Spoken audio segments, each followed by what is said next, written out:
Welcome, everyone, to the first episode of Learn English with John and Christine. Today, we're diving into practical English for everyday conversations. How are you, Christine? I'm great, John. Excited to discuss today's topic. How about you? Doing well, thanks. So, let's start with the common scenario. Meeting someone for the first time. Christine, how would you introduce yourself in a casual setting? Well, in a casual setting, I'd say something like, "Hi, I'm Christine. Nice to meet you." And if I'm meeting someone in a more formal situation, I'd add, "I'm Christine Johnson. It's a pleasure to meet you." That's a great point. And what if the conversation continues? What are some good questions to ask to keep it going? Usually ask about something we might have in common. For example, what do you do for a living? Or do you live around here? These questions are simple and open-ended, encouraging the other person to share more about themselves.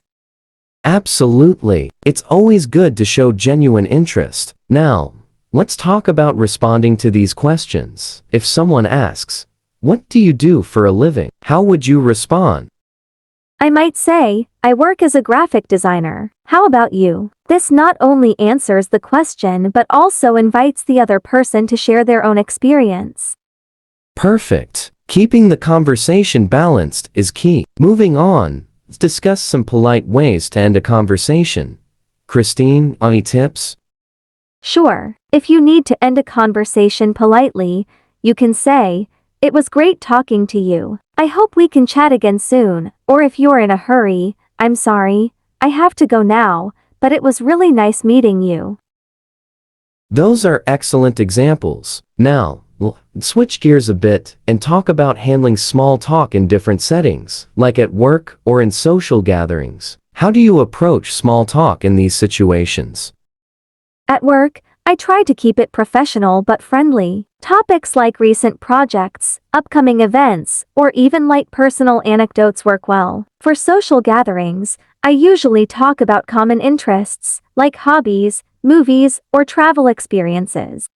That's great advice. I find that having a few go-to topics can really help. Speaking of travel, let's discuss how to use English while traveling. Any phrases or tips for our listeners?